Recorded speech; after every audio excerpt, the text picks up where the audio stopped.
Hi, I'm Robin Gully. I'm John Justin. We are your Ward 2 council people here to give the council recap for May 11th, 2026. We had no open council work session Yeah, fun today. fact, it's been a long time since we haven't had one of those. And we both promised we were not going to say that this would be a short video, but... And now you broke the promise. I did. Normally I'm the one who does it, so maybe you'll be luckier than me. Maybe, probably. But yeah, no open council work session today.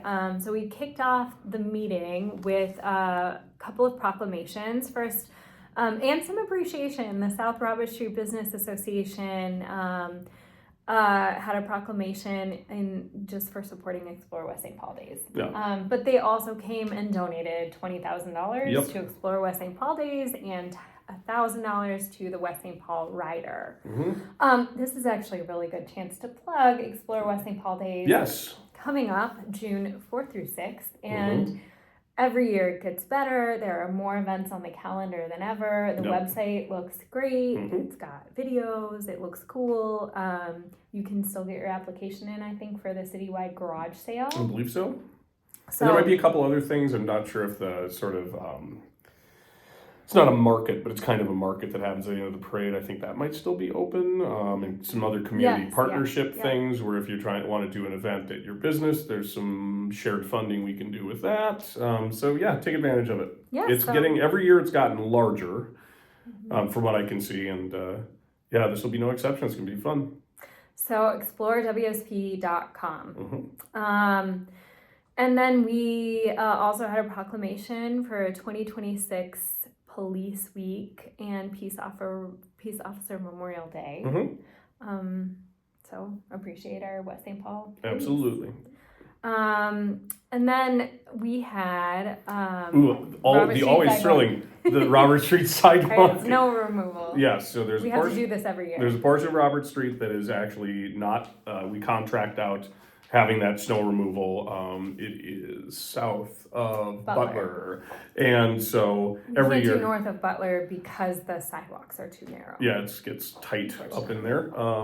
But yeah, so every year we look at it. This year it went up a little bit per foot. They estimated $5 a foot. I think it's going to be 6.5, 6 and change. So those letters will be going out to all the businesses who then pay for that. And then we'll do a final, I think that this was just to put the assessment out there, the call for the assessment. So next time, probably, I would imagine we'll actually pass those assessments, which would give people who want to speak on it an opportunity to do so. And it's a good thing, the thing about it is making sure it's a cleared roadway. It's a really important thing. We have a lot of people that need to use those sidewalks in the winter. We need them clear. We need them clean. Most businesses are really, really good about it, probably would do a great job about it, but by being able to do it in all just kind of one pass, then you know that it's all done, taken care of, ready to go. You can come back a second time if you have to after the snow plows go by. So I think it's a good program. Generally, businesses have been okay with it. Not all of them, and they'll have their day in the sun if they want to come and talk to us about it, I'm sure.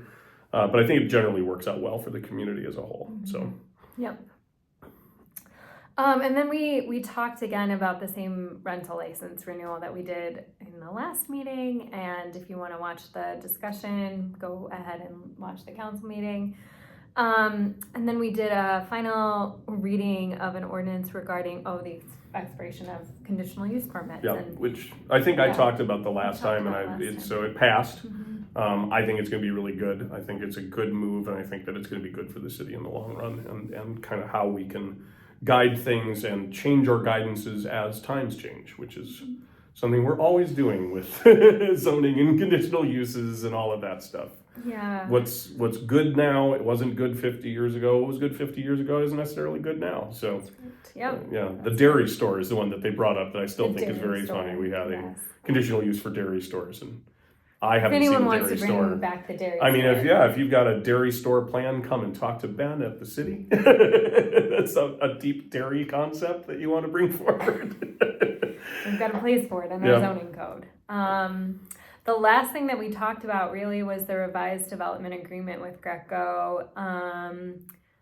So we don't. There's not a lot to report except that a little bit of a shift in the budgeting that we're going to obviously have to take a look at and then running gas and power to the park portion of the 150 Thompson project, which of course they can't do until they know where it's going and what they need. So we're taking a look at that, and that'll require us to get a little further on the actual park planning, final planning side of things. So, So and then that was it. We did that was EDA, it. and We the did EDA but it was the same thing. was basically the same thing, and that's done and done. Said it was going to be short. It was short. I'll give a shout out to, as I already have, if you have not been to the newly reopened and renovated Wentworth Library, Yeah. go. It's so cool. Again, I always admit my bias. I'm married to a librarian. I have very strong feelings about libraries, but also it is just exceptional what they did in that space. And I thought that was a very nice space. In fact, I remember when they said they were going to renovate it, I'm like, oh, they renovated it a while ago. Probably won't be too many changes. It's amazing. It looks really different. It's way more lit. I don't even understand how they did that, but it seems brighter and more inviting. The layout is super functional. There's more meeting space somehow while still having all of the same access to books and things. Totally renovated children's space. A teen room that already had a Switch running in it, which was very popular at the grand opening. But yeah, if you have not been to the Wentworth Library, you got to get in there. It's really, really cool. And I will remind everybody, they did get rid of late fees, which was always a real impediment for people using the library, and in order to, especially kids, that would leave the proverbial book in the bottom of the backpack until mom and dad go, oh, I own this now. And they will eventually bill you. But, you know, if you're looking for a reason to go back and check out the library, maybe you haven't gone to the library in a while, and also there's ebooks, there's so much stuff. I mean, just an amazing, amazing resource for the community. It was a great opening ceremony.